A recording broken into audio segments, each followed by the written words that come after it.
morning, and thank you for joining us on Friday morning's edition of Breakfast Central. We, of course, expect that you would enjoy the next 2 hours with us as we go through some of the major conversations happening here in Nigeria. Be encouraged to join us simply by tweeting at News Central TV. Let's have your thoughts on any of the things that we're going to be bringing up this morning amongst the numerous conversations happening in Nigeria. Remember, in the second half, we also have the newspapers. We'll be sharing with you the major stories making headlines across Nigeria as well this morning.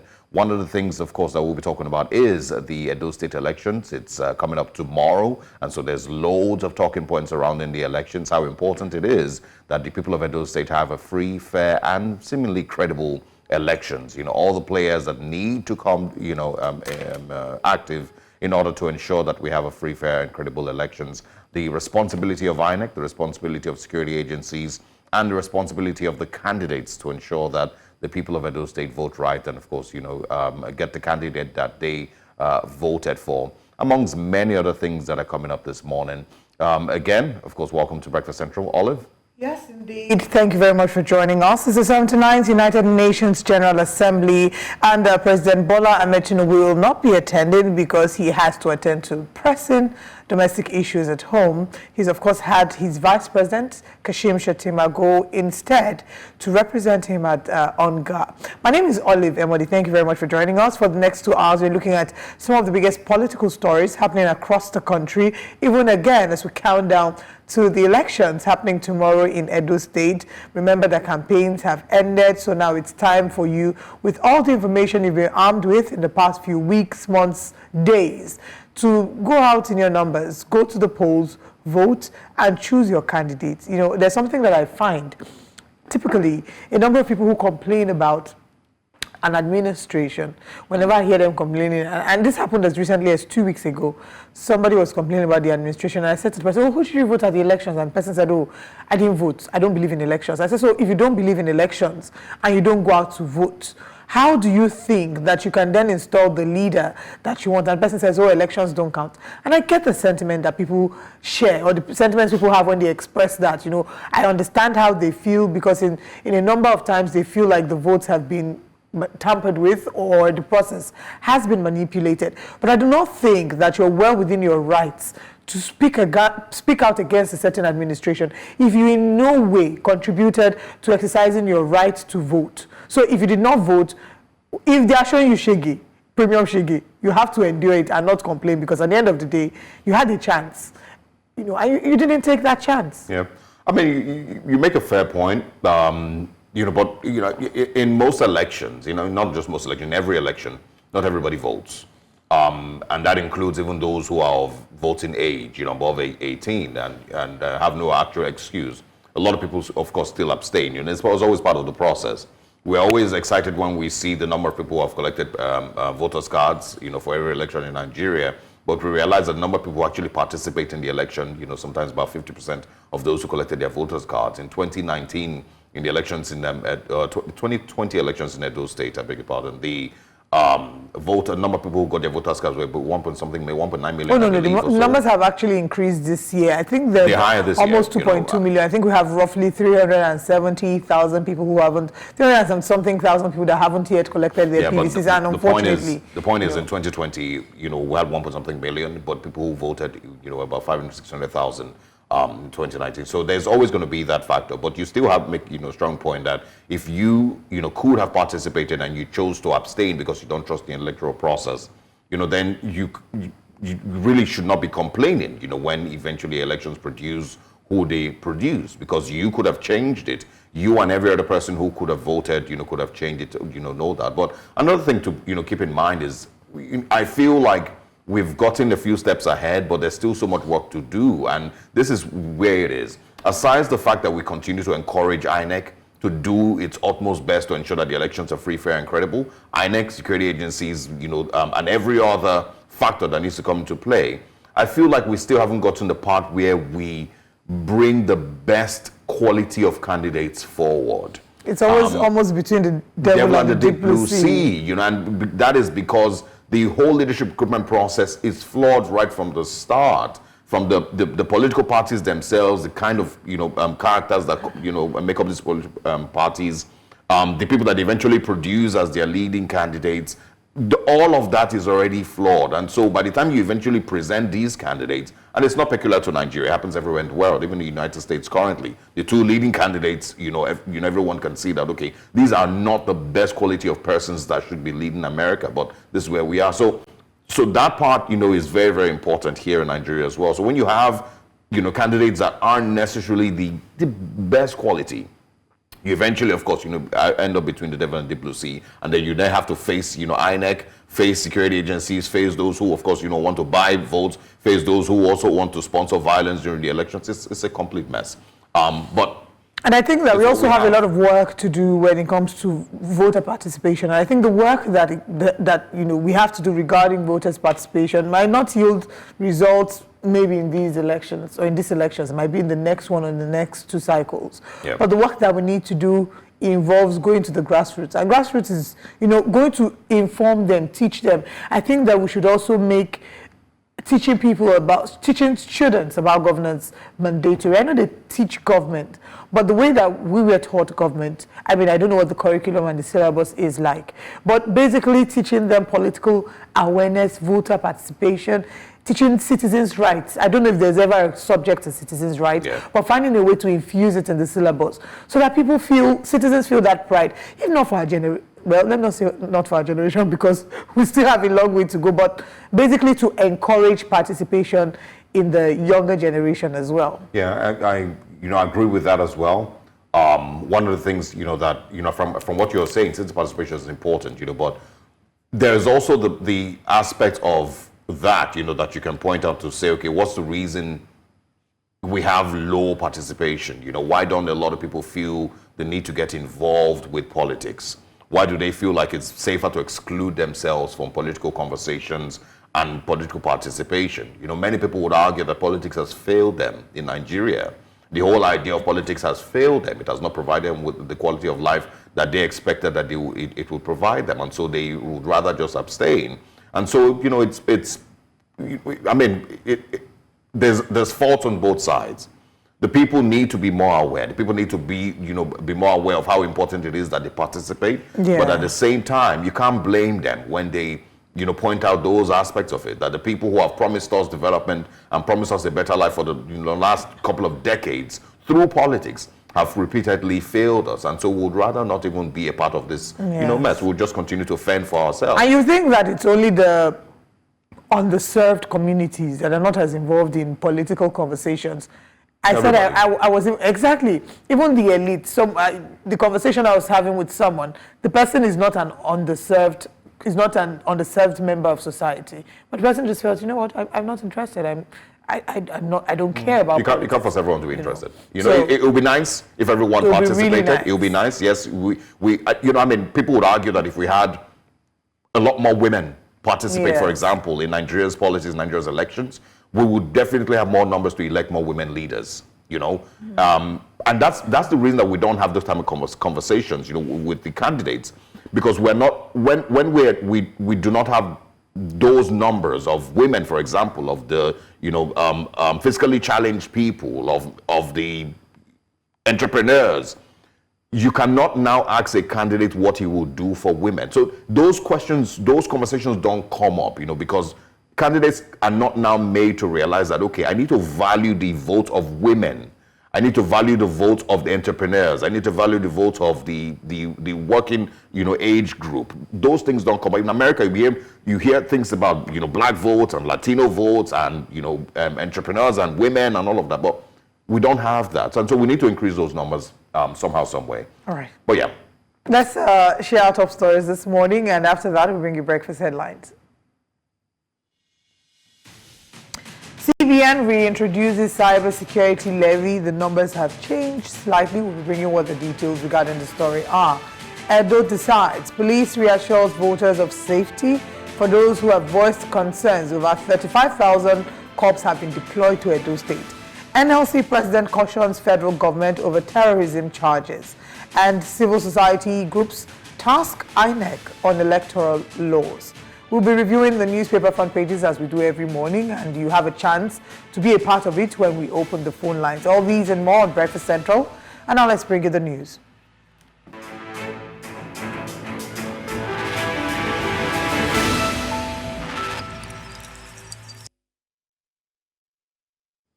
Now, we begin breakfast headlines with updates on the Edo governorship election, where the Deputy Inspector General of Police in charge of the police contingent for the Edo State election, Frank Mba, has announced that the state command will support the visiting, or with the support rather of visiting officers, have been able to arrest miscreants at dark spots to ensure the election is hitch-free.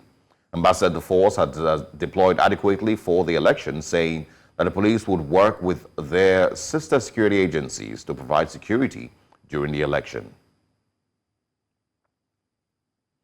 And President Bola Tinubu will not attend the 79th United Nations General Assembly session in New York this year. In a statement by the President's Special Advisor on Information and Strategy, Bayo Ononuga, the President has directed Vice President Kashim Shettima to lead Nigeria's delegation. Of course, I believe more information will be provided in the coming days. The federal government has called on agencies recruiting for the private sector to adhere to the 70,000 naira minimum wage, warning that any deviation would not be tolerated. According to the federal government, the new minimum wage is necessary to address the current economic reality, emphasizing that no Nigerian worker, whether in government or private employment, should be paid less than the minimum wage. The Central Bank of Nigeria has reduced the cybersecurity levy on electronic transactions from 0.5% to 0.005% in its new fiscal guidelines for 2024 to 2025. This is following the controversial introduction of the levy earlier in the year, which was met with criticism from Nigerians, subsequently suspended by President Bola Tinubu in May 2024. Now, away from Nigeria, Comoros President Azali Assoumani on Thursday chaired a cabinet meeting in his first public appearance since being wounded in a knife attack last week.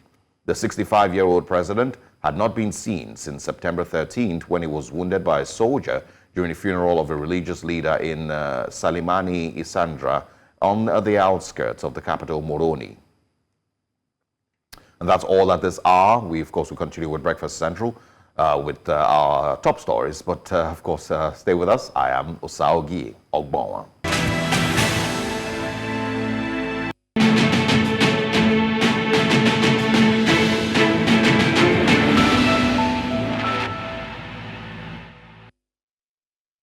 The Deputy Inspector General of Police in charge of the police contingent for the Edo State governorship election, Frank Mba, has again boosted the confidence of eligible voters in the state with a vow of adequate security before, during, and after the election.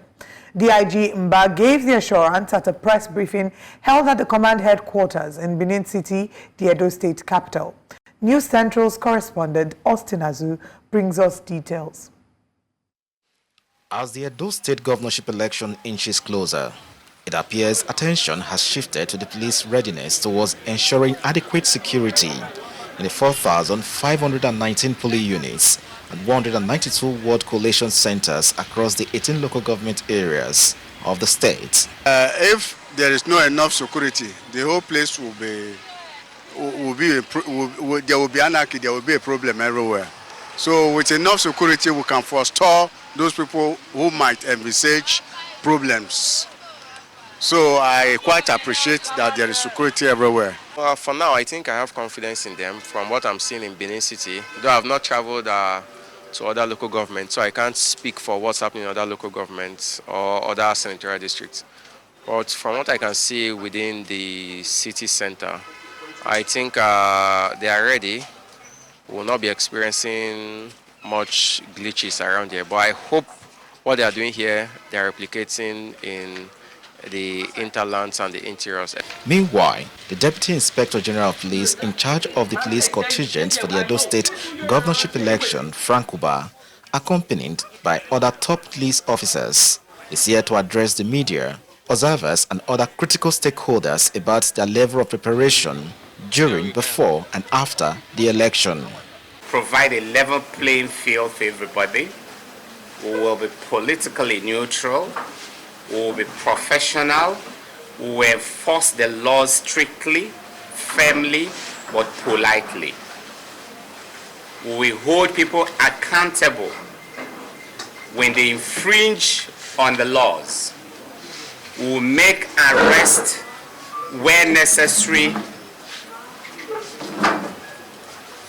and will ensure that those who go out of their way to break the laws don't go scot-free.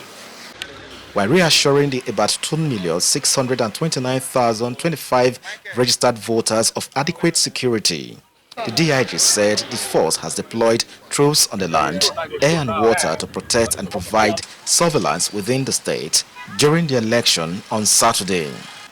On vote buying and voter intimidation, the DIG threatens that anyone caught will be brought to book. As we are speaking, don't be shocked that vote buying is going on in people's bedroom, in people's home. But what will we do is to ensure that those that now try to trade on votes within those areas that are under our radar are stopped and brought to books as quickly as possible. The police further revealed that special attention would be given to physically challenged persons, nursing mothers, elderly and sick persons on the election day. In Benin, for News Central, I'm Austin Azu. We're now joined by Austin Azu, who's live in Benin City. Good morning, Austin. Happy pre-election day. Thank you very much for that report. Give us further details as to the preparedness of citizens in Edo State. What's the general atmosphere and mood like in anticipation of tomorrow?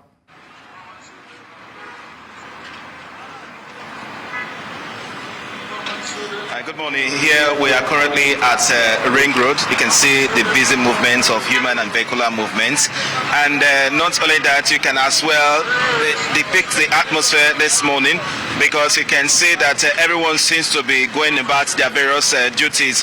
However, don't forget too that the state government has declared today a work-free day for workers, so it seems workers will be making their ways to their various local government areas and their wards for them to begin the process of electing a new governor that will take over from the current government in the next 4 years. However, I spoke to a couple of some residents of Benin City about their preparedness and readiness towards the elections on Saturday, and they show determination for them to go to the poll on Saturday. But meanwhile, I have Osaige here who will tell us more about her preparedness. Okay, let's meet you. Tell us your name and how prepared are you for tomorrow's election? Good morning. My name is Mr. Osaige. I'm very prepared because I need a train in Edo State. Please, I'm begging every Nigerian youth, women, ladies, we should come out and vote because we need a change. We are ready. Thank you.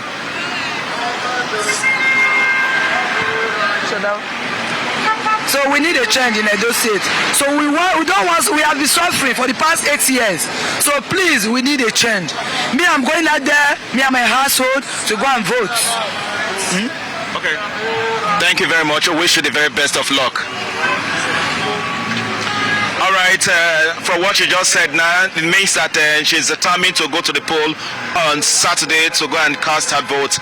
But nevertheless, a lot of persons who are still determined for them to go to the poll on Saturday are only beckoning on the security agencies to guarantee their security, their protections, and for them to move to their polling units for them to go and vote and ensure that their votes count. This remains one of their concerns. All right, I have someone here who will tell us more. Okay, please tell us your name and tell us what's your plans about tomorrow's voting. Hello, my name is Sylvester Isibo. Saturday Sylvester Isibo. My plan tomorrow election. I want to be peaceful. I want it to be peaceful and fair and fair election. As we can see, everywhere is so tight, and I pray for peaceful election, because as you can see, past election we have been seeing it's bad. Okay. Thank you very much. Okay, from the respondents so far, you agree with me that everyone wants a peaceful atmosphere for them to go to the poll on Saturday, which is tomorrow. And not only that as well, everyone is looking forward to see the much anticipated governorship election that has been talked about all over the country.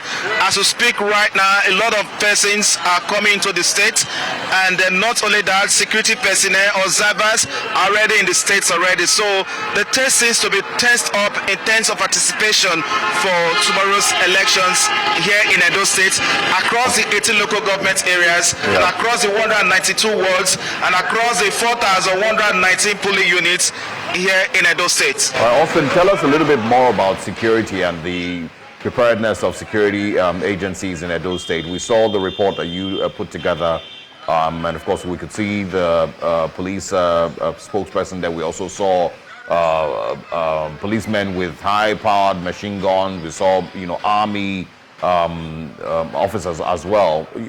Is that the way it looks across the whole state?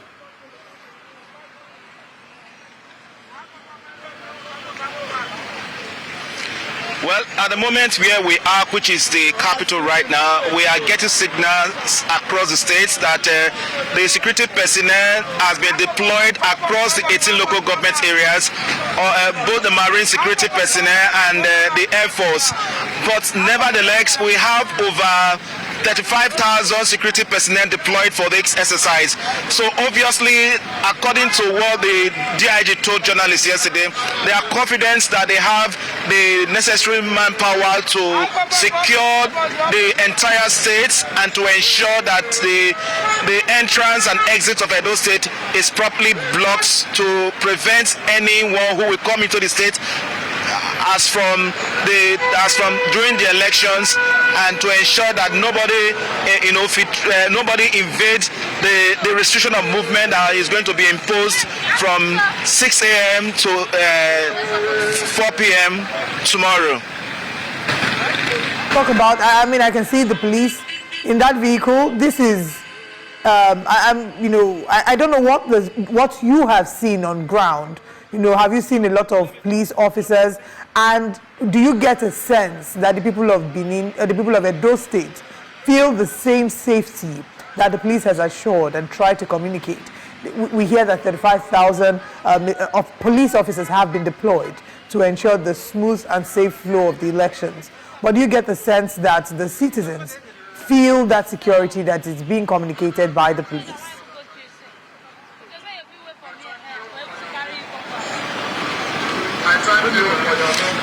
Well, we spoke to a cross-section of residents of Benin yesterday, and their worry seems like they have never seen the array of security personnel for Edo elections. But nevertheless, that they don't want a situation where we are going to have so much police all over the place, which might likely send a wrong signal. But that is not something that much people will be worried about, because the police have been fully trained and they have been told what to do. So obviously the security personnel on the ground is to ensure a smooth exercise, to ensure that there is no breakdown of law and order. So people could be rest assured that the security personnel, from what the DIG said, is there for the interest of the electorate, that they shouldn't be scared.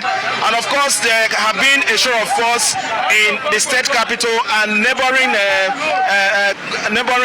areas. So it means that the police have been showing their presence all this while. So it's obvious that the police are in for the exercise, and the guarantee remains that no one should be scared of the presence of the police or any other security agencies who are committed for this election.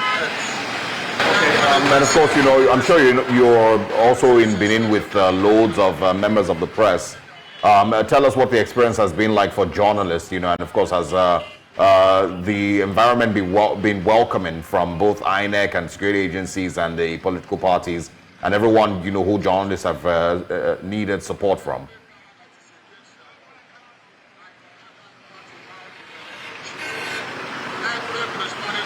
Well, here in Benin City, for instance, when we had our accreditation, as you can see, this is my accreditation, and with this you are able to access anywhere within the state, and across the state. So anyone you approaches, definitely the person will definitely know that yes, you are accredited journalist for this exercise. So any journalist that does not have this definitely may have some challenges to go about his normal duty. But nevertheless, I think the security agencies will have to deal with this, because it seems that not all journalists who came for these elections have this particular accreditation tag. But the INEC officials and the security agencies should be able to sort that out, and journalists on ground here are very much committed to ensuring they're able to report, they're able to cover the process. So you can see much anticipated election. Over a huge number of journalists came into the state yesterday, and more are still coming in, likewise observers as well. All right, we were looking forward to seeing the elections. We hope that everything starts out well and is a smooth flow. Also, in terms of statistics, I just wanted to quickly read out the statistics we're seeing. CGID has done a survey, citizen survey, and according to CGID, they say 64% of respondents doubt the fairness of the elections, 36% express confidence in the elections being conducted fairly and credibly, meaning more people here have doubted the freeness and the fairness of the elections. I don't know if you've been able to speak with the citizens in Edo State yet, and to find out how much trust they have, so far in the smooth flow of the elections and the freeness and fairness of it all.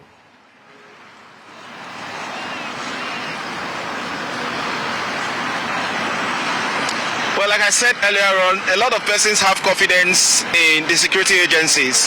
But of course, the security agencies, they have their own limitation to ensure they're able to protect lives and property during the election. The bulk of the confidence now returns back to INEC to ensure they're able to collate, they're able to announce the accurate figures from the field. So it's left for the electoral umpire to tell us and to ensure that the people who have these confidence security agencies will equally have the confidence in them as well.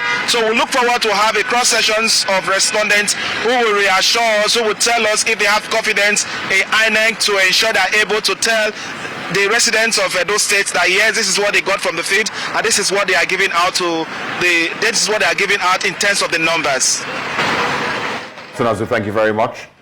We of course expect that you would continue to follow the events all through today, and of course all through the rest of the elections tomorrow. We definitely will be having our own election coverage the whole of tomorrow, and I'm sure that you will join us. But thanks for your time. We'll speak with you pretty soon. All right. Away from Edo State and the elections, which come up tomorrow, the 21st of September, the president of the Nigerian Labour Congress, Joe Ajaero, has denied any involvement with the wanted Briton, Andrew Wine. Wine was declared wanted over allegations of funding the End Bad Governance protest to allegedly overthrow the government of President Bola Tinubu. Ajaero alleged that the Nigerian government may have planted the wanted suspect in his office to indict the union. The person they are talking, it's possible the government planted him in the NLC office. Because the person is known to have worked either in World Bank and various government establishments. And it wasn't the NLC that gave him visa. And has been in Nigeria for 20-something years. And has no relationship with us, contractual relationship, or even tenant-landlord relationship. None. So why are you now throwing those things at us? A Briton was not brought into the country. NLC does not give people visa. We didn't bring him. We gave that place to a socialist democratic movement. And then I think he's a member and he's selling book there. So why are you now trying to put it on our head? Whereas while he was consulting for various state governments in Nigeria and even the federal under the ILO, under the World Bank, it wasn't for NLC. Oh, well, that is the NLC president, Joe Ajaero, sharing his views on Andrew Wine, and what he thinks about the wanted Briton. He has not returned to Nigeria yet. I think he says he fears that he will. I don't think that he trusts law enforcement agents, and you would see why he probably wouldn't. We've seen the Binance case. you know, and how the representative has been detained. Someone who is not even the CEO has been detained for over 6 months. So yeah, I would understand that. Recall that when we talked about Andrew Wine's case, his wife had shared in an interview on Channels TV, she had shared exclusively that she felt it was all planned and that there was someone who was refusing to pay her husband that must have instigated all of this. Andrew Wine said his hands are clean, he's had nothing to do with this, and is willing to meet with law enforcement in London, not in Nigeria, because he doesn't want to take chances, and I can understand why. Understandably, and of course, you know, I think everyone who also has listened to the, you know, or followed the story will also try to draw, you know, their own conclusion, and you understand what exactly is going on here.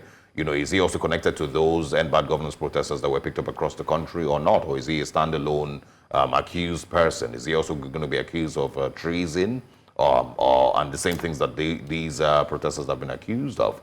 I mean, everyone, the Jadeon Joanero, the person who's representing those protesters, are they also, you know, going to be representing him? You know, it's just very confusing, you know, how that one Briton, you know, was going to overthrow the Nigerian government. Like, what was the plan, you know, and how did, when you charge a person with treason and plots to overthrow a government, it's a really, really huge charge. It's not a thing that one person in their living room just puts together, you know, and decides that they can do. It's almost impossible, you know. So when people doubt, you know, that there is legitimate concern from the Nigerian government, you know, enough to charge a person with treason, you know, you can see where these doubts are coming from.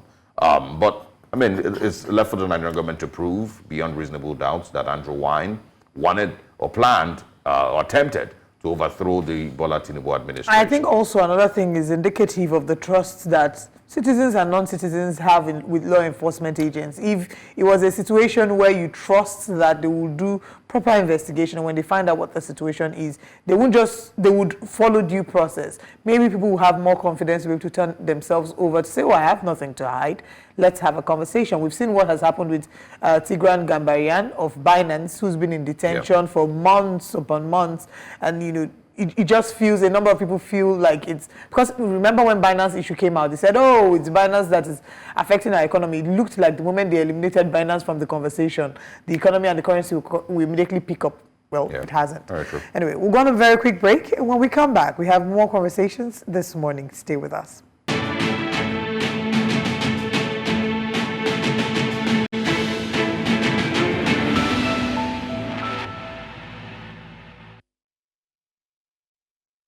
It is one day to the Edo State governorship elections. The three major political parties, Labour Party, People's Democratic Party, and the All Progressives Congress, APC, the Christian Association of Nigeria, CAN, and the former President Goodluck Jonathan have taxed the Independent National Electoral Commission, INEC, and security agencies on credible balloting.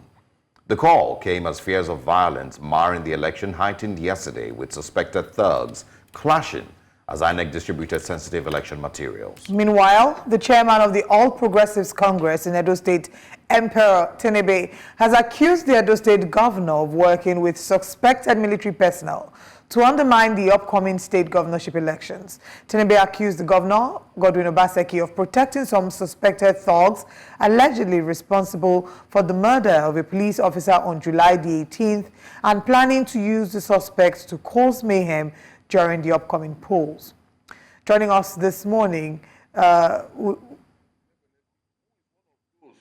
the wanted list of the police, was seen in the same vehicle with Governor Godwin Obaseki during campaign. Furthermore, Chief Odiolaye, one of the alleged killer squad of Governor Obaseki, was captured on viral video where he was threatening to burn down Edo if Asue Ighodalo is not declared the winner of the election, Saturday governorship election.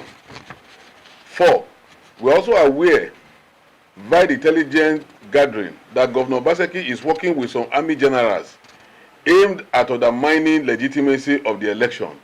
They were seen yesterday. They could be fake army generals, they could be real, we cannot say. But joining us is Clement Azegbemi, the Director of Elections for Eastern Southeast Local Government Area. Good morning. Thank you very much for joining us. Good morning. Thank you for having me. All right. Those are strong allegations there that have been made. And, you know, these are conversations that we've been having in the past few days, or do I say weeks. Let's talk about the security architecture in Edo State, especially in preparation to the elections happening tomorrow. The police have said that they have deployed 35,000 police personnel to ensure the safety, security, free and fairness of the elections, or freeness. Do you believe that the security architecture is strengthened enough to guarantee the security of the citizens as they come out to vote tomorrow? Thank you once again for having me. Okay, for me, I think, firstly, when we had that the police, which is the lead agency to provide security, what you call the home security, and having over 35,000 policemen, we're taken aback and saying, oh, come on, we are just going for an election. Why this number? In the past, we used to have maybe 4,000, 10,000 thereabout. But because of the peculiarity of what we had witnessed in the build-up to the election, we could understand why the police want to deploy such magnitude of their officers to man security for us, which we are quite pleased with. But what we're not quite happy with in the past to this election was the selective arrest that the police has made. Arresting and harassing the members of People's Democratic Party. We are also happy that the last statement or the last press release made by the IGP, where he said he's going to provide a level playing field for both parties. We'll hold him by that words, and then we'll pray and hope that the officers conduct themselves professionally in the manner that will be all to see that they are neutral, and they will face what they are called to do in Edo State, which is to provide security across board, not to just one political party, but across board, and the electorate who will be coming out to vote. We will, for the hindsight, believe that they will just do what they are asked to do, because Edo State election will be a watershed to what Nigerians will want to see in going forward from a president who is pure Democrat. When I mean pure Democrat, we know the antecedents of the present president. We know his struggles to democracy.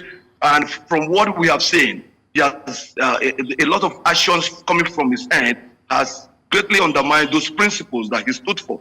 So we want to see if Edo State will be the watershed to redeeming his image as a pure Democrat, as somebody who believes in the rule of law, who was in the trenches to fight for this democracy that we currently witness, we are currently in.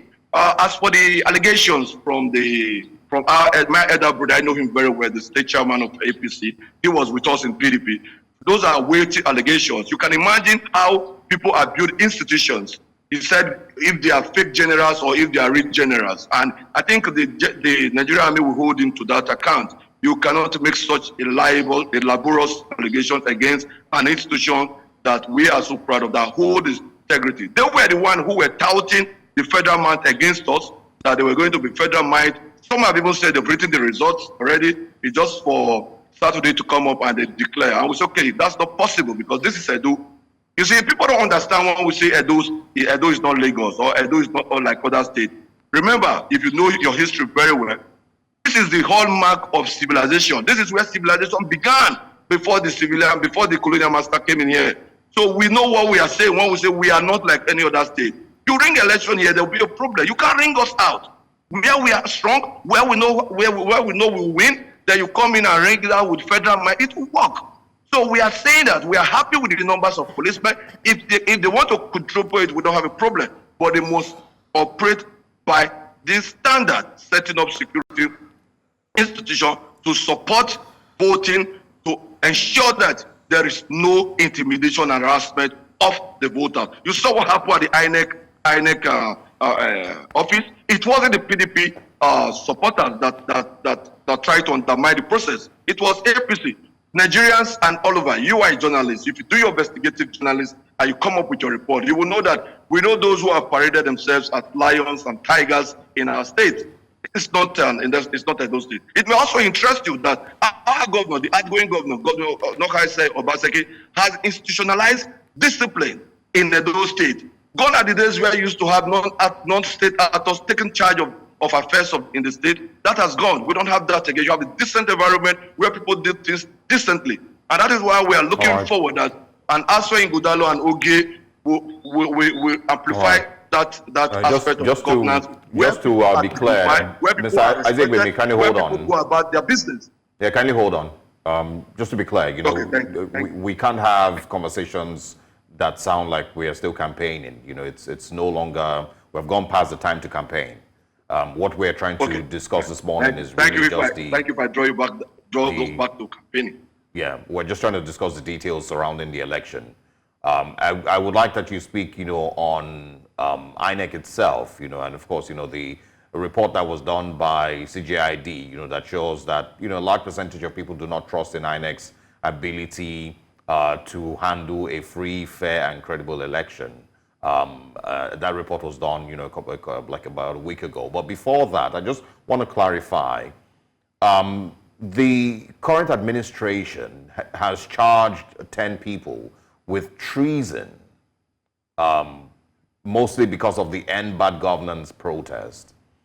Do you see that as very democratic and an administration that has a lot of respect for democracy and the freedom to protest?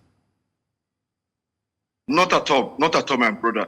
You know, I said earlier that the Edo State election is going to be a watershed for the personality and the persons of this present government, because we know I was a growing boy or a growing child when the 1993, and we know all the efforts of the present president Tinubu. We know how he supported that democratic process, and it beats some of us. It beats our imagination. It beats our belief that a government that ensures that we have democracy is undermining every principles. I repeat in emphasis, every principles that support democracy. You can see, I was listening to your analysis. You arrested somebody for 6 months. You hack into NLC project. You pick up the NLC president on his way to attend a program. Come on, these were the things. These were the dark days practices that we saw with the military rules, and even the military president that just left, who metamorphosed into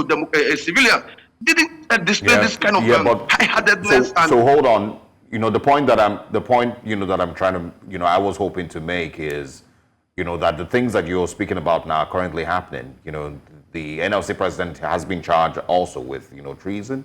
Protesters have been charged with treason. So, you know, it doesn't seem very different from whichever other government that you may be condemning for not being democratic. Absolutely. The current one, you know, so I'm not sure which one that you're speaking about that you say you are proud of and you are expecting to hold on to the democratic principles that he's always fought for and always defended. We might come back to this, but I want you to speak on INEC. There's a report by the CJID that says that, you know, about 60%, 61% do not trust that INEC will be able to carry out a free, fair, and credible election in Edo State. What is the mindset of Edo people concerning INEC this morning? Thank you for that question. Honestly, that is how we feel. We feel the INEC are not going to be fair to all, and you want to blame anyone who takes in that direction, because we've seen elections, even this one that brought in the present administration. You remember there was one upon a time that a president came in and said, "I know the process that brought me in was flawed, but I'm going to make it better," and he set up the Waste Committee. This present government couldn't do that, and that is my pain. That we have a president who, from the beginning, from what we know about him, supported democratic credence. But he came in and he's undermining that process. We know the kind of election that was conducted in Kogi. We know the kind of elections that were conducted in Imo State. Those were not the views and aspirations of those citizens of those states. So we are also scared that INEC, in all sense of intent and purposes, might not also be fair in our state. But this is Edo. The people are willing to stand up for their vote, defend their vote, and vote for the right candidate. So, in as much as we have some reservations against the performance of INEC in the past and what they will do here in Edo State, but we strongly believe that the will of the people will prevail, because we will speak out in a very strong terms with our voters card and then defend that. And it will be something that the present chairman Mahmoud should take home as a retirement package, that he conduct free, fair, and credible election. Anything short of that, I don't know if people still have what they call posterity. But that will be against his wish. So I pray he comes and talk to his people here. Nothing but short of credible and fair election. That is what the people yearn for. That is what we should see with a full-blown democratic president from the trenches, senator, governor, and now presidency. We should see things that we are proud and say, oh, come on, didn't we tell you that he's a Democrat, and he has actually proved that with his conduct, with the rule of law, with respect for human rights, and a whole lot of that. That is not what we are saying. In fact, if you ask me, he has heightened every element that speaks to anti-democratic credence, which is very, very sorry. But then we pray that the INEC will redeem their image once more again. We have a president who introduced Beaver's card when he was even running for an election. And the outcome is what we saw that brought the APC into government. We had expected that they would have heightened that, or they would have amplified that, and they would build on that. But it does appear that every day, every time, every year, election cycle, they further reduce such gains that we have made in our political journey. All right. I know Edo State will be different. So we've talked about the INEC's role, we've talked about security agencies and the government. Let's talk about the role of the citizens, because the office of the citizen is the highest office in the land. We have about 4.8 million citizens in Edo State, roughly 2.6 million registered to vote, and about 377,000 are yet to get their voters card. Let's talk about how important it is for citizens to turn out, because oftentimes we see situations where some people don't show up, and when governance starts to go the other way, they then have a strong voice to criticize when they're not part of the electoral process. So talk about the role of citizens and the role of civil organizations. Yiaga Africa, an election monitoring group, has deployed about 325 trained personnel to observe the election. So how important is it that we emphasize for citizens to participate and for civil organizations to be a part of this election awareness?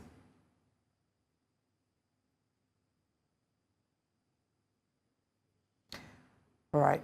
Seems we have some challenges with the network. We hope that we can wrap up the conversation with him, but we really have been able to touch on majority of the angles we would have liked to speak about regarding the Edo State elections. But yes, just to highlight that over about roughly, say, 50% of citizens have registered for the elections. 377,000 are yet to get their voters' cards, and at this point will most likely not get their voters' cards. Please, to those who have gotten their voters' cards, as much as possible, please show up and go and vote. You have a right, it is your right, and sleeping on that is basically giving away the power to the powers that you possibly even complain about. It is your right, and you should use it. So we'd like to urge citizens and encourage them as much as possible to please go out in your numbers, go vote, and do not allow yourself be manipulated at the polls by anybody with money or rice or whatever it is, whatever gimmicks that we see people play at the polls, you know, because they can't even do it openly sometimes. That's to show you how very terrible it is. So please go and vote your conscience. Vote the person that you, or the person and the party that you'll be proud, that you think that would give your state the desired change. But that's all that we have this morning regarding the Edo State elections. But it's not over. The elections happen tomorrow. We'll continue to give you minute by minute and hour by hour updates on what's happening, and we'll be here covering it live all through the day tomorrow. Let's take you through a recap of the conversations this morning. I'll let you know what's still to come on Breakfast Central. Edo decides, police reassures voters of safety. 35,000 police officers have been deployed to the state, and they're assuring that, you know, they can guarantee our safety. CBN reintroduces cybersecurity levies, another conversation. NLC president cautions federal government over terrorism charges. You know, says he basically has nothing to do with Andrew Wine. We have more conversations this morning. Let's take you through what's coming up next. Civil society groups task INEC on electoral standards. And also Edo decides, again, campaigns end. Electorates prepare for Saturday. The newspaper front pages as well. What are the major stories making headlines across Nigeria this morning? We'll be sharing them with you.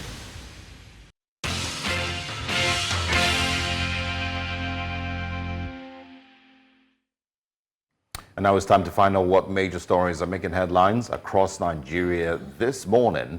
And we, of course, encourage you to join us. The phone lines are going to be on your screen in just a second. And you can be a part of it. Share your thoughts with us from any part of the country or any part of the world that you might be watching us from.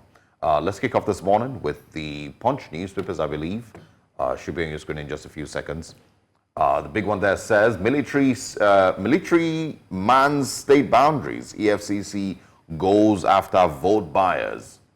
Also on the Punch newspapers this morning, it says at the top of the screen right there, Dangote officials, refiners tackle marketers over imported PMS. It says here, farmer herder clashes. Federal government panel recommends open grazing and ranching. Damagom, 4 governors back Wike's support for PDP chair. The controversy continues over there at the PDP. We can also find here, Lagos cleric, abductors demand 30 million naira ransom. FX crisis, PZ cautions to sell Nigeria subsidiaries. Also, so not a very good story. NECO invites 40 schools over mass cheating in SSCE. I think the major stories still are in Edo State this morning, where you can see pictures of the policemen heavily armed for an election, which I've continued to point out is just a really, really sad picture that we're seeing. I don't think that anybody, should be excited, to see this level of security to be present for just an election. I don't know that we've made a lot of improvement. I mean, yes, I remember that back in the 90s, early 2000s, maybe we still had elections where, oh, sorry, not 90s now. In the early 2000s, we still had elections, where ballot box snatching was a very popular, incident. It would happen in almost every election across the country, and it wasn't even hidden. You would see people actually drive there, snatch the ballot boxes, and run away. You would see people come fully armed, armed to the teeth, thugs, to shoot their weapons, maybe kill a few people, snatch the ballot boxes, destroy the polling units, and disappear. That used to be very, very, very common, back there in the early 2000s. It may not be as common now, but I still do not think it's a good picture to paint, seeing that for something that should be as simple and basic as an electoral process, you have these level of policemen required. You even have the army getting involved in the electoral process, or not involved in the electoral process, but just providing security for the elections. It's not a good picture, but it's funny enough. I think maybe looking at it from the perspective of a citizen, I would feel confident to see law enforcement agents in their numbers on the election day. I would feel like it would make me feel that if there were anything to go wrong, that they'll be there to guarantee my safety and security, especially because it's not that we haven't had a history of violence during elections in the different parts of the country. For me, I would actually think that that's a good move. I would applaud them. So it's a good move. And I would feel safer. Yeah, but no, my point is the fact that we still are expecting that level of violence, that we then would need police and the army to protect voters during the election. That's where my problem is. The fact that we still have elections that you would expect that thugs would come and destroy the place and create, chaos. That's where the problem is. We haven't been able to create some level of sanctity, around our electoral process to ensure that doesn't happen, and that's why. It's not, whether the army will make you feel safe. Of course, they'll make you feel safe, seemingly. But of course, you remember earlier in the week, I did mention that the presence of police has not also really stopped or completely stopped electoral violence. A number of the time they're not carrying armed. So, they're not armed. Yes, they're not carrying arms, and you're thinking to yourself, if this person is not armed and violence were to break out, what will happen? Will they be able to? In the 2023 elections, there was a handful, maybe more than a handful of video clips where policemen were present, and violence erupted during the elections. And there was nothing that they could do in that time. I remember one clip very, very well where thugs had come into, a place. I think a fight had started, during the elections. Ballot boxes were knocked to the floor. And the policemen were really just standing there looking. They couldn't do anything. Because truly, what do you expect them to do? People that have no arms on them. So their presence hasn't really changed much. So maybe we now rejig our security strategy, maybe. Although there are those who would argue with you that having police with arms will make you feel unsafe. But maybe there should be I don't know what the situation can be, that I personally would feel like if there were to be violence, I would hope that the police would step in. They're not going to fight with their So bare hands. I think the very first place where they failed is the assumption that people are afraid of the uniform. Is that what it is? No. So the Nigerian government itself, I don't think has done enough to put its foot down on electoral malpractice and electoral interference. So if we've seen situations where every single person who has attempted to snatch a ballot box, who has knocked down a ballot box, who has disrupted the electoral process, was arrested, and you can see that this person was arrested, was prosecuted, was sent to prison. Everybody who threatened voters prior to the elections and said Yachukudi and whoever else should not come out to vote was arrested, was prosecuted, was jailed. People would have been, yes. That would have been a stance. Will people still come out to try and be crazy? Yes. But we didn't reduce the numbers? Yes. Because people know that, the government of today isn't playing. We have Greg calling from Lagos. Good morning. Thank you very much for calling. Good morning. Please go ahead with your comment. Okay. So it's surprising that the Nigerian government is mobilizing the military and such large numbers of police and other security agencies to Edo State just for election.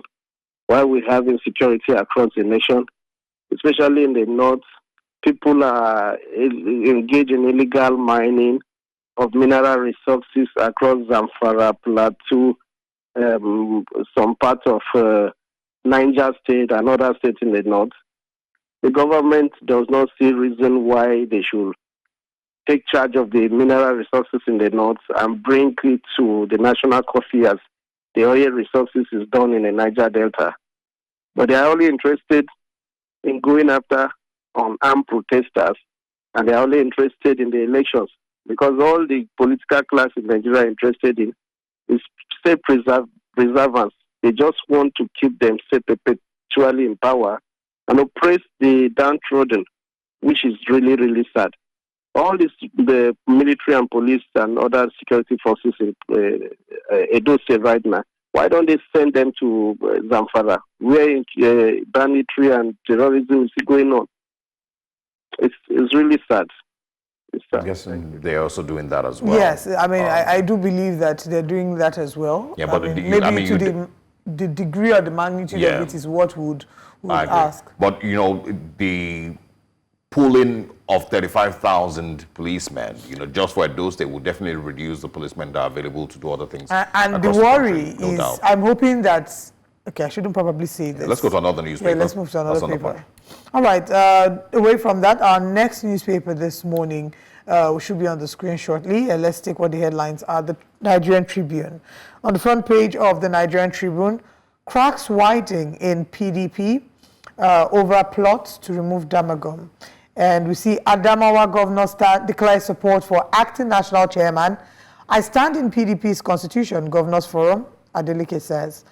FG, federal government, ex-CGN Onogen get appeal court's nod to settle out of court. Ex-British envoy cautions against October protests, hints of foreign backing.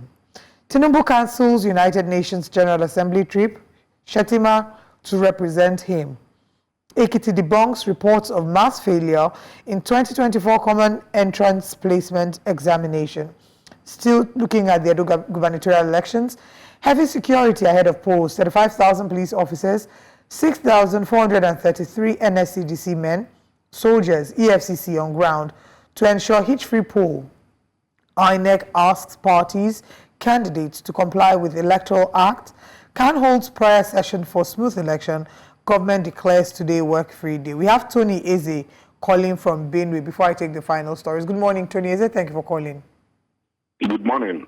Yes, please go ahead. I want to speak on Edo election. The truth of the matter is that our leader, they don't want to do right thing. If they want to do right thing, I think by now they should be both National Assembly and the executive should be trying to see how they will get our electoral system right. And what I mean is this: by making sure that every vote voted in polling unit must be transmitted there, make it as a law. But what we are seeing is that they are not ready for that. And I want to speak about Edo. Edo is a different place. Remember that the thing that brought Adams Oshomole as a governor of Edo people started, if you vote, don't go until your vote is being counted. So Edo is a different place. Edo is not a place that is cheap for you to rig election. It's just like Anambra State. You can't just go in Anambra State and then rig election and go. There is some states that are cheap, but these two states, Anambra and Edo, you can't just go there and do some certain things and go free. I'm not afraid of INEC going to rig election in Edo. If they must rig election in Edo, they will find it difficult. Thank you and good morning. Thank you very much for calling. I'll take the final 3 stories on the Nigerian Tribune before we move over to our next paper. NECO releases results, 60.55% make credit in English maths, says 40 schools in 17 states involved in malpractices to blacklist 21 supervisors. I'll probably touch on that story a little shortly. Controversy as National Assembly moves to rush new body to conduct elections. So this malpractice in NECO, we see this happen a lot of time in secondary school general, I want to say elections, exams, where people have special centers. I don't know if these special centers still exist, but back in the day, you know that there used to be special centers where people would pay a premium to be able to access special materials and to be able to write their exams, It's a bit of a concern how over the years, you would think that by now things like that would have stopped. I don't know if that's the level of malpractice that's involved in NECO and WAEC. And there are parents who intentionally go to pay for their children to go and write exams in special centers because they're like, oh, write in the special center so that you can pass this course and get into the university. It's birthing of corruption, So that's exactly what I wanted to link it to. Corruption exactly. You're teaching them how to cut corners. Senior secondary right? School. Let's speak with Lenin. Good morning, Lenin. Good morning, Olive. Good morning, Lenin. Can you please speak up? Yes, I want to talk about this election. Can you hear me? Yes, please, go on. Okay. If I want to say that if anybody dies in Edo, INEC is responsible because it's a system thing. Remember what happened in South Africa? South Africa, nobody died in election. Died in that election, that big election. They finished it 2 days, 3 days later. There was a swearing in. So if we always copy bad things. Why don't you copy a system like South Africa? Why don't you copy a system like the US? Why don't you copy a system like that? We just finished an election in UK. Everybody, this thing was transparent. Everybody saw it. It was the votes were reported live in real time. So if anybody dies, because if we use electronic voting or something like that, nobody will die. Nobody will come and carry ballot box. So it means that nobody will die. So everybody will be peaceful. If you don't vote, your vote will not count. So if you carry ballot box is inconsequential. So if anybody dies in that election, we should hold INEC responsible. Thank you. I don't know if INEC, itself should be held responsible, because, yes, you might have your points, as to where. And INEC I see his points regarding how we can do this better. Yeah. But I don't know about holding INEC responsible. Yeah.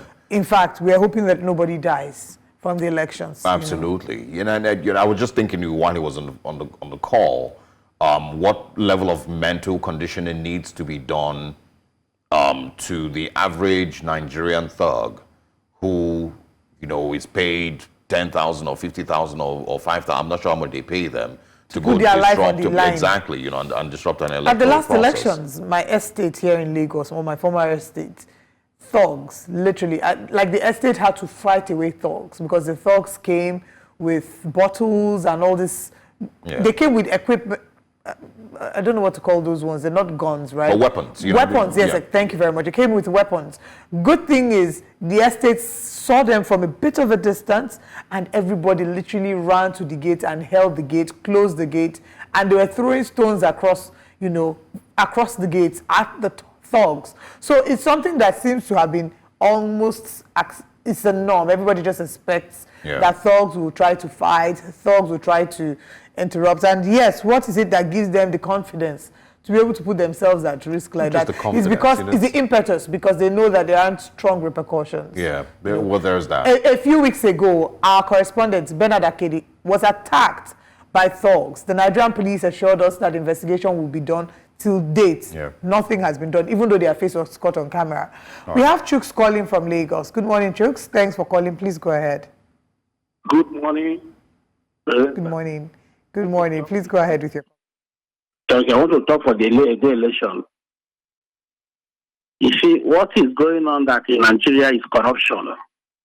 If not corruption, our government will not be putting eyes and interest in election in the state. You need to let the state choose the people, the people choose the what they want. It's the corruption because if someone wants to go out, we make sure that he put your own person there. Another person is coming somewhere, we make sure that he bring your own person. See what is going on in South Africa. Very peaceful election. See in the US, see in other countries, advanced countries. Our leaders is not copying all those countries. What they are going there to build house and stay and relax, enjoy themselves, come back here and put in our own state and our own country in fire. If they copy those countries, our nation will not be like this as it is today. If we see that doing the election in one place, it will be a very big problem in everywhere. Tension is everywhere. See the kind of police, the kind of army, the kind of civil defense they deploy for those things. Why can't we deploy those people to the Zafra and those areas that are kidnapping and doing a lot of things? Thank you. Let's take another newspaper this morning, and before we bring... Daily Independent, I think it's still there. Okay, yeah. It says there, the gubernatorial election voters file out tomorrow amid increased tension and heightened security. Fear of voter apathy, violence, malpractice rife in state. Jonathan asks INEC security operatives to be neutral. Politicians must pursue interests within confines of law. Yiaga Africa identifies 8 local government areas as hotspots for violence, which is, really sad. Worried voter intimidation, vote buying may mar election. Senate to rejig constitution to enforce ruling on local government autonomy. Tenure of acting PDP chair. Governors divided as BOT in National Assembly caucus meet to save party from crisis.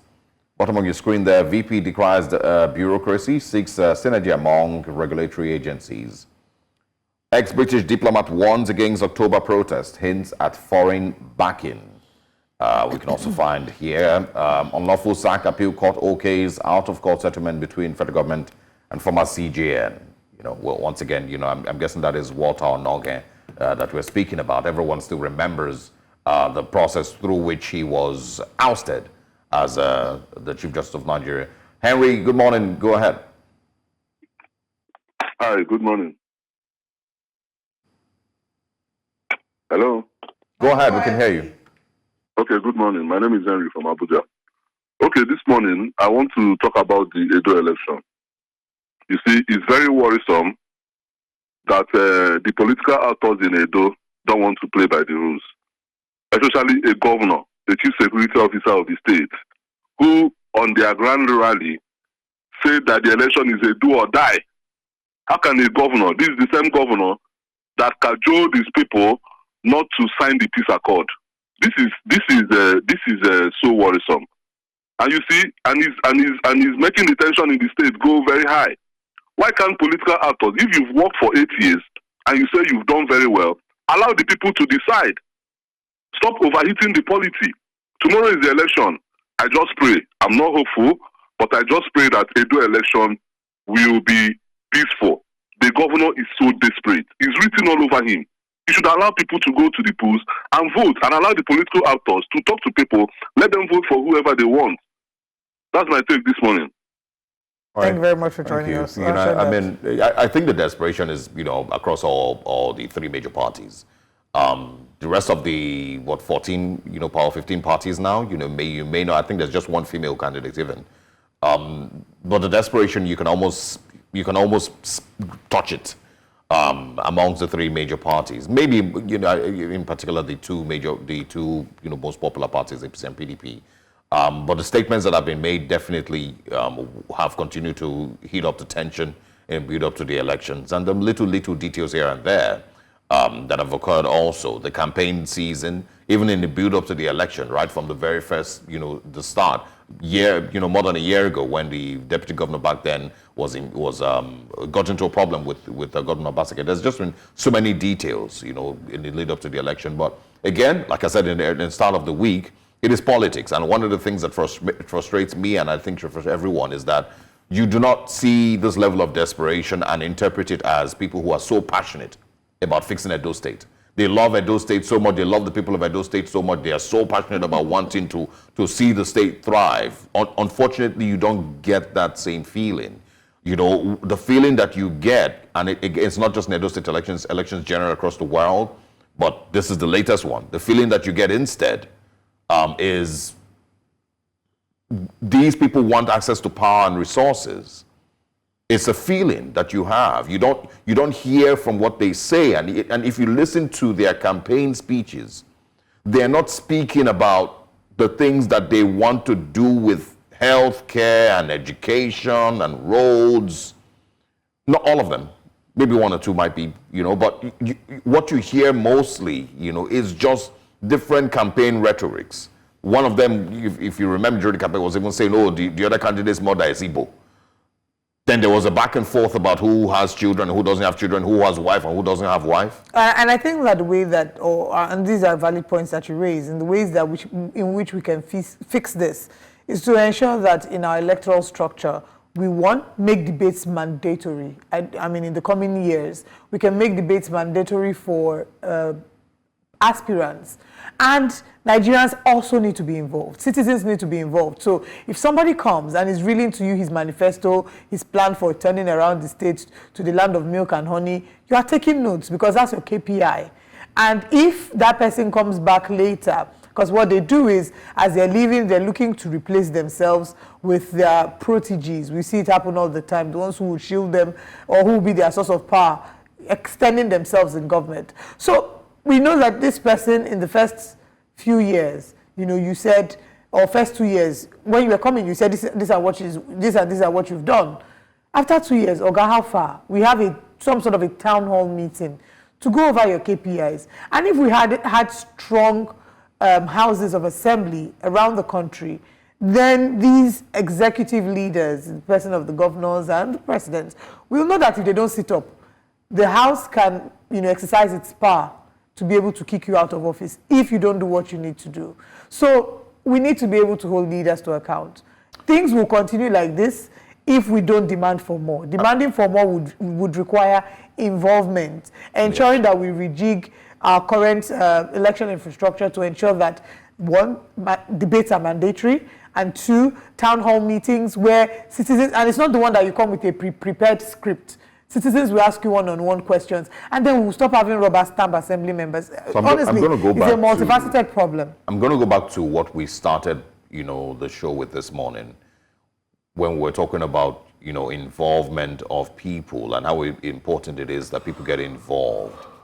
I feel like the reason you can have a campaign rally and the people on stage aren't talking about the hospitals in Edo State and the roads and the infant mortality and education, some of all of that. They're instead talking about who's Igbo and whose wife is not having children, all of that. Is because that's what they feel the people want to hear, or they don't see that they are speaking to a crowd of people that want to have an elevated conversation about the elections. I'm going to continue this, but we have our correspondent joining us from Edo State, Bettina Nweli, who's live in Edo State to share with us what the latest is over there. Good morning, Bettina. Quickly, just get into it. How is Edo State this morning? What are some of the conversations that you've had with the people? And of course, do you sense a level of preparedness, across the state?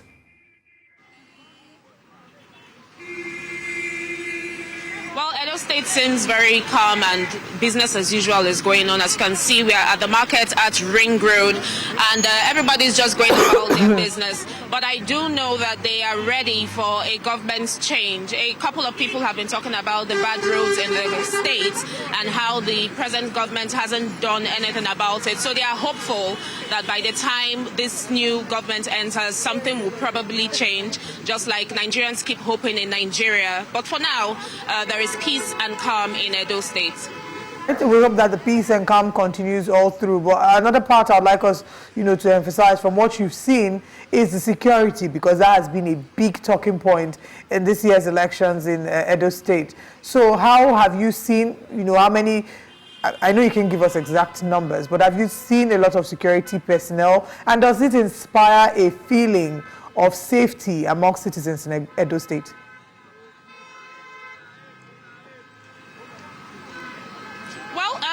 All of you can see the people that are walking around me. You can see that they're walking with ease. In the state, there is a lot of security presence. I'm not far from the CBN Bank in Benin, and there is a lot of security there. In fact, there's an armor tank station there, and from time to time, you see security personnel, parading and just driving through the city to make sure that there is law and order in the place. So I think, in terms of security, that Edo State is ready, but time will tell, and by tomorrow we will know what is for real.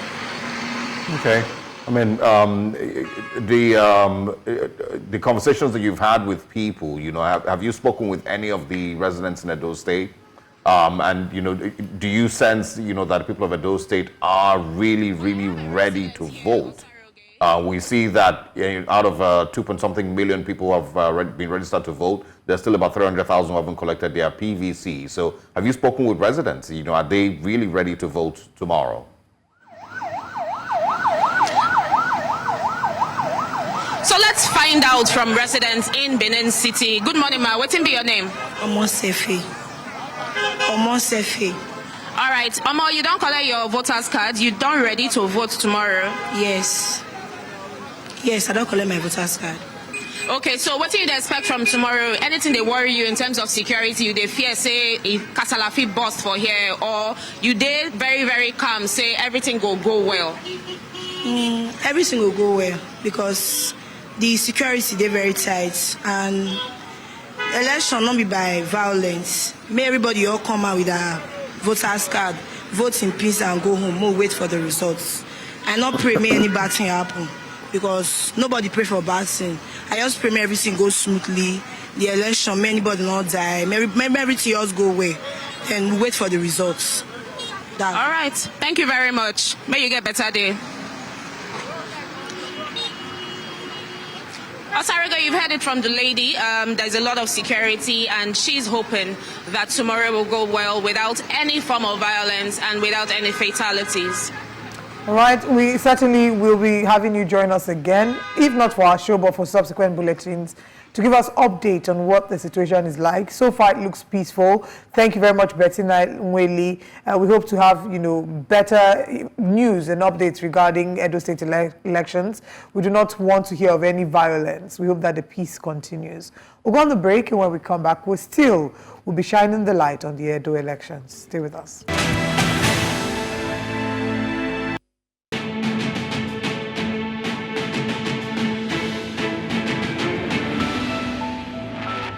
A civil society organization, Yiaga Africa, has raised concerns about the possibility of violence and vote buying in the upcoming Edo State governorship election scheduled for September 21st. The group emphasized the need for decisive actions to address vote buying, including arresting and prosecuting both buyers and sellers.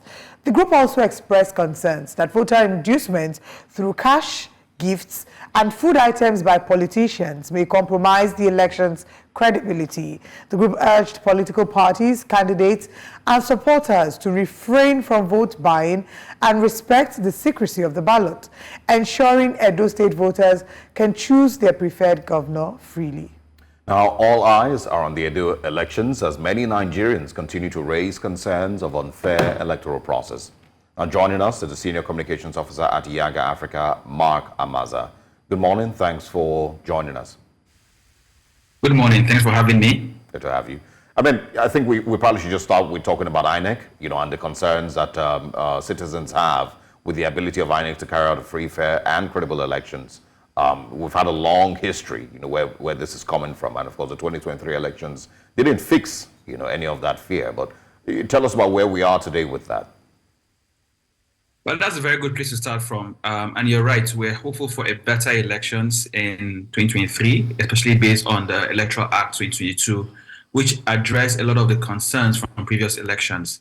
And while there was some improvement, there was still a lot of letdown from INEC, and we still saw that again in the off-cycle elections in November in Kogi, Imo, and Bayelsa State, where, for example, we had cause to raise alarm about pre-filled election result sheets in Kogi, and where even after the elections, for example, recently another civil organization, Athena Center, did a forensic review of those elections and uncovered a lot of overvoting in those three states, which showed that despite the reforms and the efforts being made, there are still a lot of concerns and with these elections where they have fallen short. So this is where we are now, and with the Edo elections, and we are hoping that INEC addresses those issues and that they do not recur tomorrow and going forward with these issues that we have raised, whether it's the sort of like the pre-filled election result sheets, overvoting,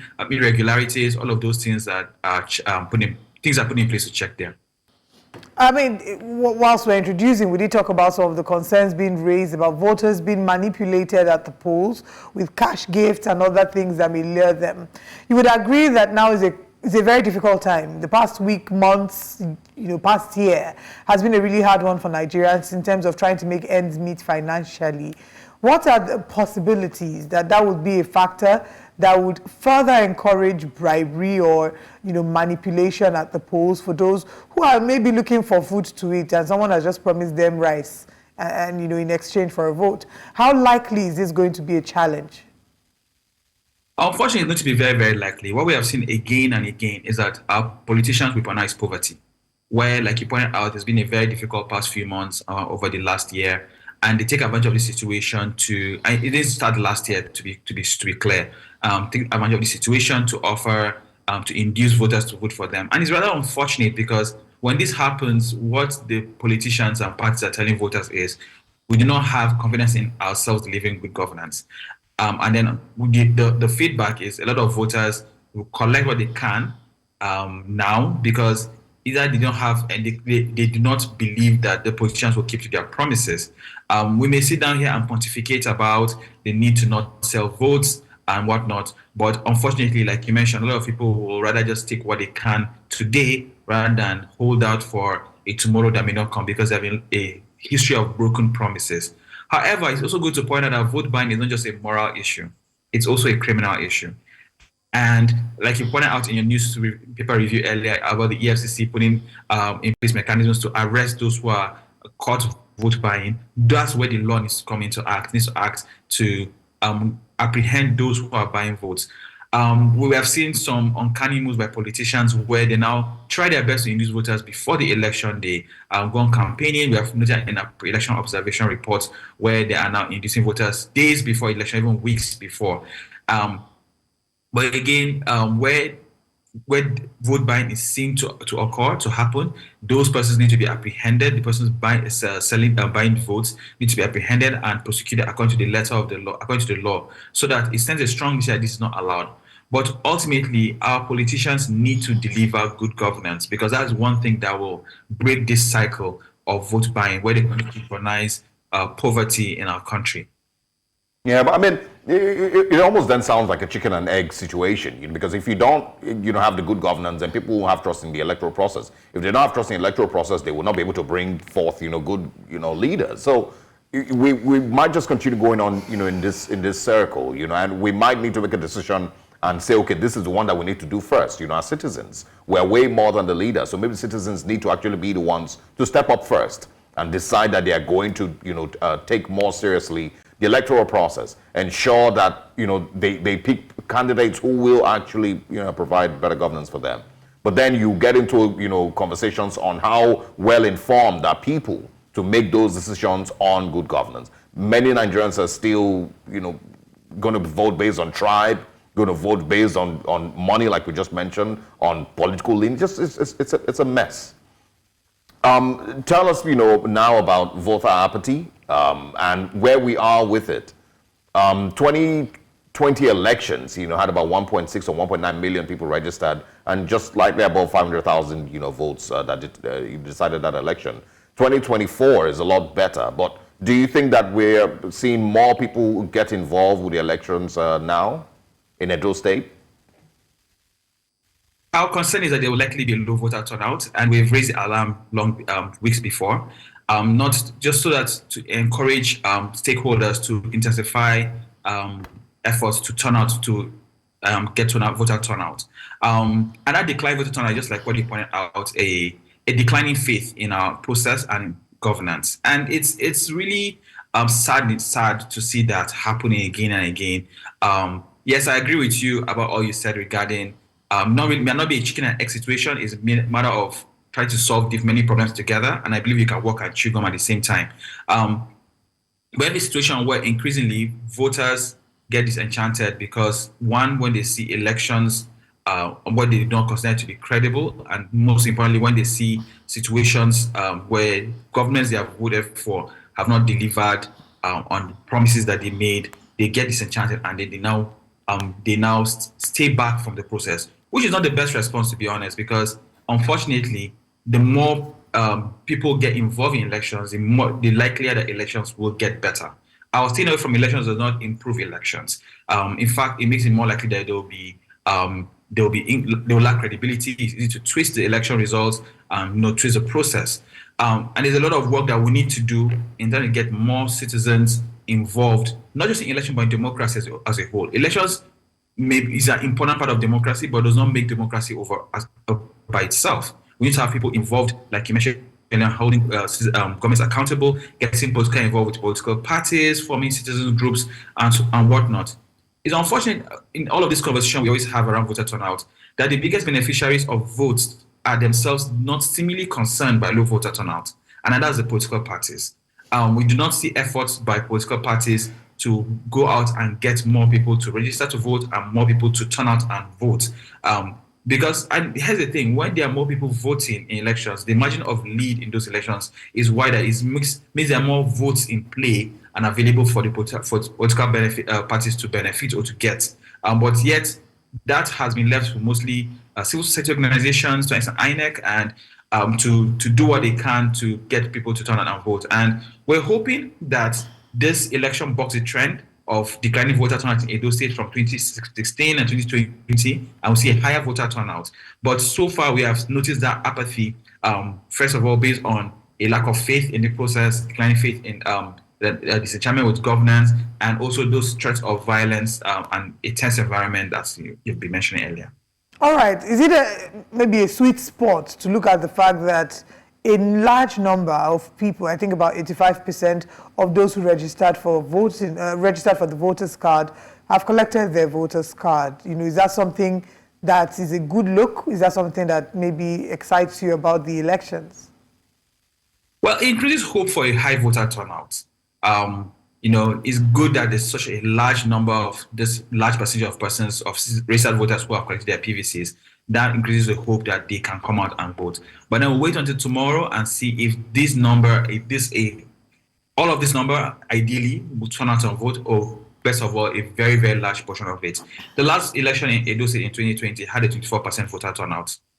Before that, it was 30%. We are hoping that it goes in the other direction this time, and let's get 40, 50, 60, possibly 70% voter turnout.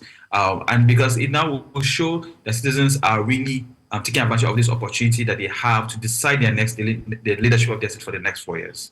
Yeah. I also want to ask, do you think, it is deceitful to simply just continue to encourage ourselves and hope that things will get better with our electoral process when we haven't actually done anything different? For example, there's people who say that Mahmoud Yakubu, the INEC chairman, should have no business running elections in Nigeria after 2023's elections.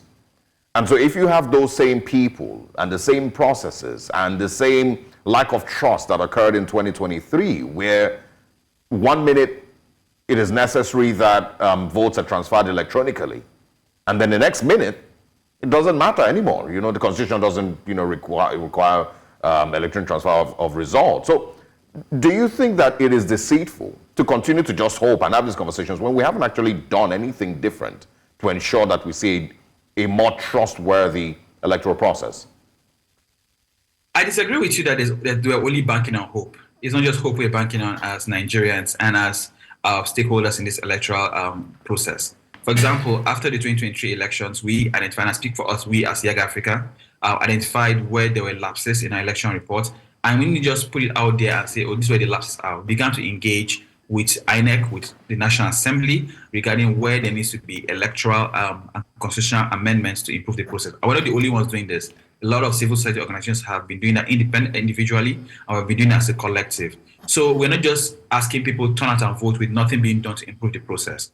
And even without amending the Electoral Act and the Constitution to improve the process, there are a lot of existing guidelines that INEC can implement to improve elections. For example, the law enables INEC to have a 7-day window to review results, that have been collated before announcing the final winner. And that's a mechanism that INEC has not employed in previous elections. And we're hoping they begin to employ this mechanism, that the law enables them to have. I made mention earlier on of a forensic review of the elections in Kogi, Imo, and Bayelsa State that revealed specifically to polling unit level where there was overvoting. Those are kind of the reviews that INEC can employ to say these polling units are not compliant to the Electoral Act and cannot be added to the final tally. Those, and that will improve the credibility of the elections. Or even though, yes, the law doesn't mandate INEC to transmit results electronically, INEC has included in its guidelines derived from the Electoral Act and has trained its staff on how to transmit electoral results from polling units. It's important that we now hold INEC accountable to that which they have promised to do.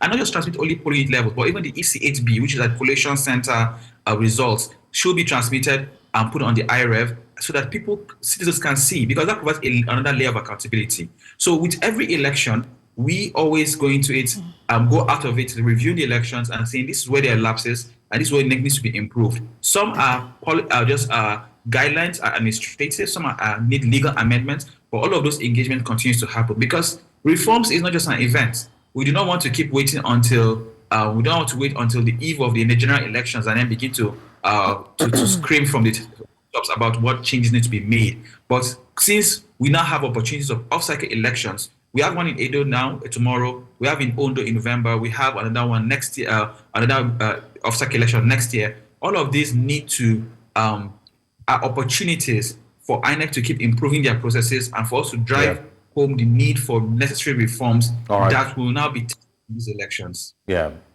just yes or no. If you were president, would you have changed the INEC chairman?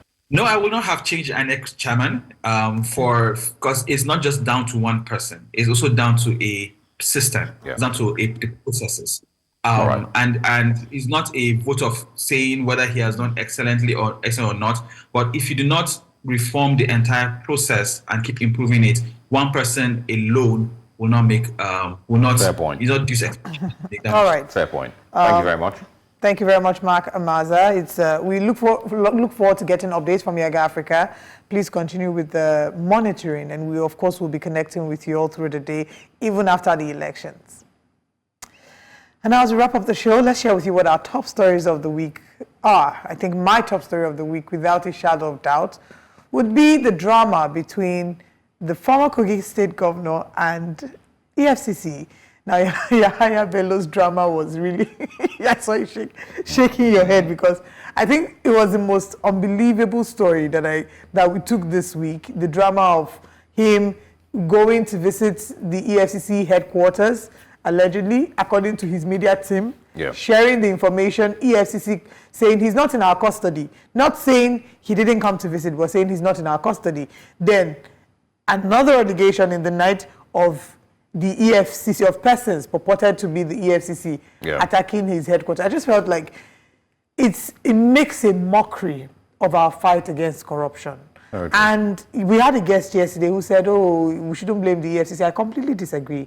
The EFCC is one that people are looking up to, especially because we don't see too many high-profile cases like this. And when someone has been accused of misappropriation of funds and misallocation of funds to the tune of 80.2 billion naira belonging to the state, he has questions to answer.